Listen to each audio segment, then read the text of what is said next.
بلال، اس کا دوست آصف اسے افطار پر اپنے گھر بلاتا ہے۔ افطار میں بڑی زبردست ڈشز بنی ہوتی ہیں۔ ساتھ ہی آصف کے سارے چچا، تایا، دادا اور ان کے بیٹے اور دیگر رشتہ دار بھی ہوتے ہیں۔ سب روزہ کھولتے ہیں، نماز کے لیے جاتے ہیں، نماز پڑھتے ہیں اور واپس آ کر کھانا کھاتے ہیں۔ اب سب آپس میں خوب پیار محبت سے ملتے ہیں، تحائف دیتے ہیں، سب دادا کے ہاتھ چومتے ہیں، ایک دوسرے سے گلے ملتے ہیں۔ یہ سب دیکھ کر بلال خیالوں میں چلا جاتا ہے اور اپنے ابو، چچا اور تایا کی آپس کی لڑائیوں کا سوچتا ہے اور آنکھوں سے آنسو نکل رہے ہوتے ہیں۔ کیا بات ہے بلال، رو کیوں رہے ہو؟ طبیعت تو ٹھیک ہے؟ یار کچھ نہیں، بس ایسے ہی۔ بلال آصف کے گھر سے نکل جاتا ہے۔ بلال کے دماغ میں بار بار آصف اور اپنے گھر کے حالات چلتے رہتے ہیں۔ ایسے ہی اس کی آنکھ لگ جاتی ہے اور بھائی کی آواز پر کھلتی ہے۔ بھائی اٹھ جاؤ، سحری کر لو، ٹائم کم ہے۔ یہ تھوڑی بہت سحری کرتا ہے اور نماز پڑھ کر آتا ہے تو سیدھا امی کے پاس جاتا ہے۔ امی، آج افطاری زیادہ بنے گا، آج کچھ خاص اور پیارے لوگ ہمارے گھر افطاری کریں گے۔ امی، کس کو بلا رہے ہو افطاری پر؟ بتاؤ تو صحیح۔ امی، سرپرائز ہے، آپ کو ان سے مل کر اچھا لگے گا۔ پھر بلال گھر سے باہر نکل جاتا ہے۔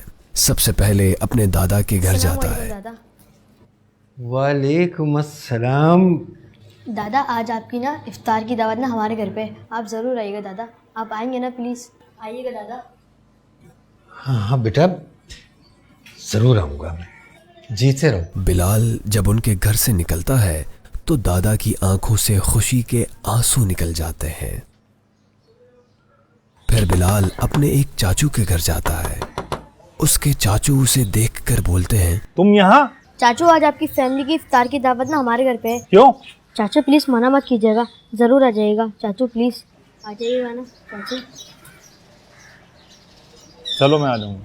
پھر آخر میں اپنے تایا کی دکان پر جاتا ہے، ان کو وہاں دعوت دیتا ہے۔ وہ اسے ڈانٹتے ہیں۔ آیا، آج آپ کی نا افطار کی دعوت ہمارے گھر پہ، آپ ضرور آئیے گا۔ ٹھیک ہے، میں نے سن لیا، منع کیا تھا دکان پہ مت آنا، پھر تم آگے، اب تم جاؤ جاؤ۔ تایا پلیز پلیز آئیے گا، منع مت کیجیے گا، پلیز آئیے گا۔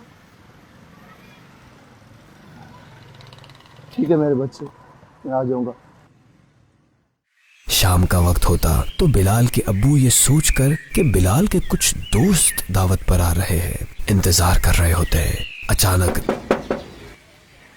بلال، دیکھنا گیٹ پہ کون ہے؟ ابو آپ دیکھ لیں، میں امی کے ساتھ شربت بنانے جا رہا ہوں۔ جی کون؟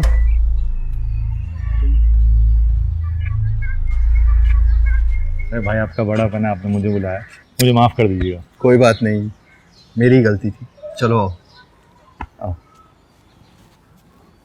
اب اسی طرح سب کو اپنی غلطیوں کا احساس ہو رہا ہوتا ہے اور تمام گلے شکوے دور کر کے جلدی جلدی دسترخوان پر افطاری کے لیے بیٹھتے ہیں۔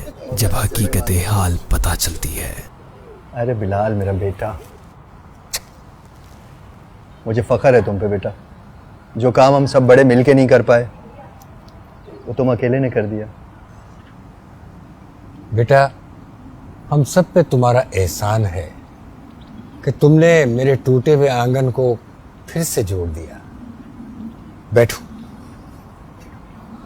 جی، دعا کر لیں۔